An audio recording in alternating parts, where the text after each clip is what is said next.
آپ صلی اللہ علیہ وآلہ وسلم نے فرمایا، جنت کو رمضان المبارک کے لیے خوشبوؤں کی دھونیں دی جاتی ہے اور شروع سال سے آخر تک اسے آراستہ کیا جاتا ہے۔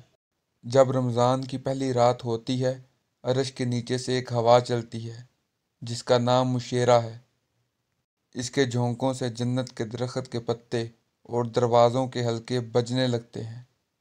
جنت کے دروازے حضور پاک کی امت کے لیے کھول دیے جاتے ہیں اور جہنم کے دروازے بند کر دیے جاتے ہیں، اور جبرائیل علیہ السلام کو اللہ تعالیٰ حکم دیتا ہے کہ سرکش شیاطین کو قید کر کے گلے میں توق ڈال کر دریا میں پھینک دو تاکہ وہ امت محمدی کے روزوں کو خراب نہ کریں۔ پھر آپ صلی اللہ علیہ وآلہ وسلم نے صحابہ کرام سے فرمایا کہ اللہ تعالیٰ ایک منادی کروانے کا حکم دیتے ہیں کہ 3 مرتبہ یہ آواز دو، ہے کوئی مانگنے والا جس کو میں عطا کروں؟ ہے کوئی توبہ کرنے والا جس کی توبہ میں قبول کروں؟ ہے کوئی مغفرت چاہنے والا کہ میں اس کی مغفرت کروں؟